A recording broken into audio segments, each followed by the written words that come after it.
Breaking news, sa isang operasyon ng Ukraine na tinatawag na Spider's Web, inasak nito ang 40 Russian aircraft bombers at ito mga kaibigan ay isinagawa mismo sa loob ng Russia. Napakalaki ng damage ng naturang operasyon at ayon sa ulat, napakaraming Russian soldiers ang nasawi. Yan ang ating pag-uusapan sa videong ito. Pero bago ang lahat ay huwag kalimutang mag-subscribe, samahan na rin ng like at i-click na rin ang notification button. Napakalaking tulong yan para sa akin.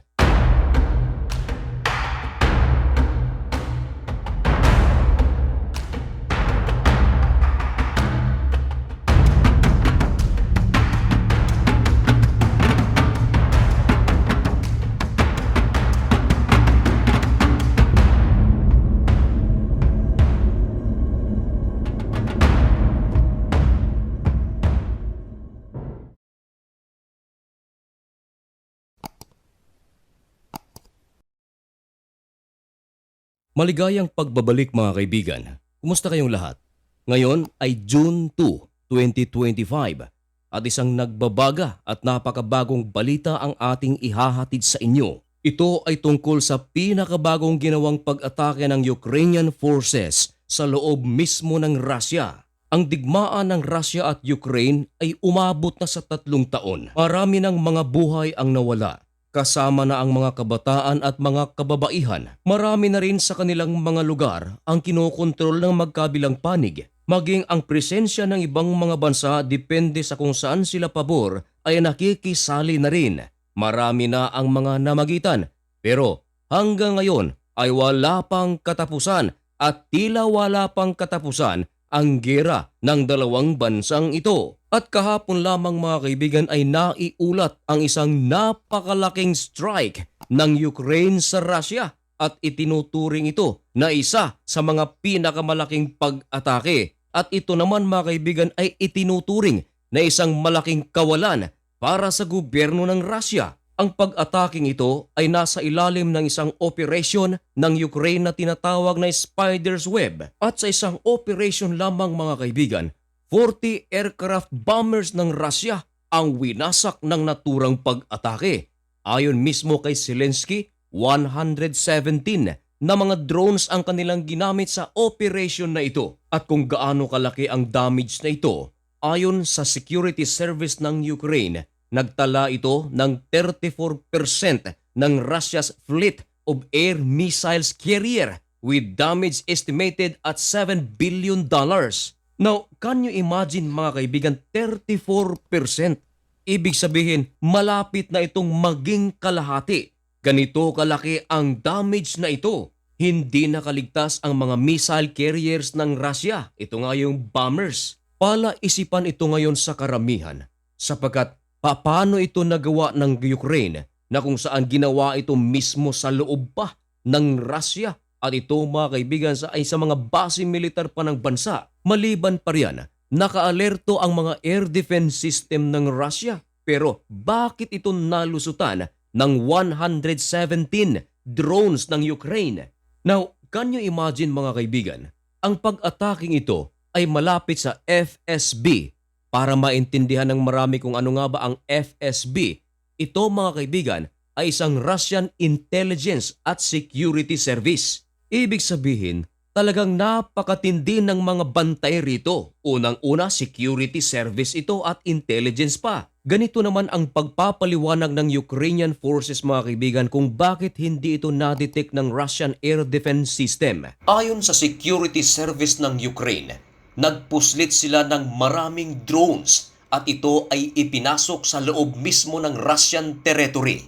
Ikinarga ito sa mga mobile wooden cabins at ito ay dinala ng maraming mga trucks. At ang bubong ng naturang mobile wooden cabins ay ino-operate ito gamit ang remote. At nang malapit na sa target ang mga sasakyan na kung saan dala-dala ang maraming mga drones, dito na nag-operate ang operator. Agad na bumukas ang bubong ng wooden mobile cabins. Naglabasan ang maraming mga drones at pumunta sa mga targets at tinarget nito mga kaibigan ang mga bombers ng Russia. Nabigla ang mga sundalo ng Russia hindi ito nakapaghanda. Ang mga drones ay malapit na sa kanila. Nagtakbuhan ang maraming mga Russian fighters pero hindi nakaligtas ang 12 sa mga soldiers ng Russia. Nasawi ito. Ang particular na lugar sa Russia na tinarget ng Ukrainian drones ay tinatawag na Belaya Air Base at ito mga kaibigan ay nasa Irkutsk region.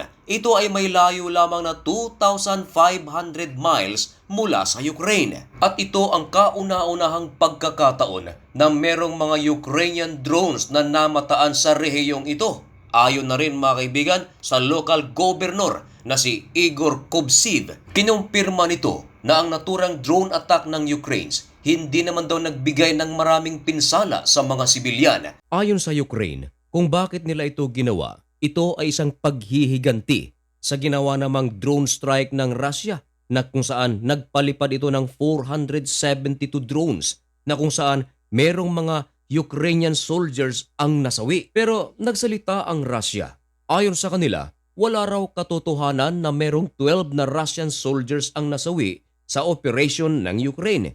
Ito ay under review pa lamang. Inamin din naman ng Ukraine na ang naturang 472 Russian drones na umatake sa kanilang bansa ay ang pinakamalaking pag-atake ng Russia mula noong magsimula ang kanilang gyera 3 taon na ang nakakalipas. Tinanong naman ang Washington kung ito raw ba ay may kinalaman sa naturang drone strike ng Ukraine sa Russia.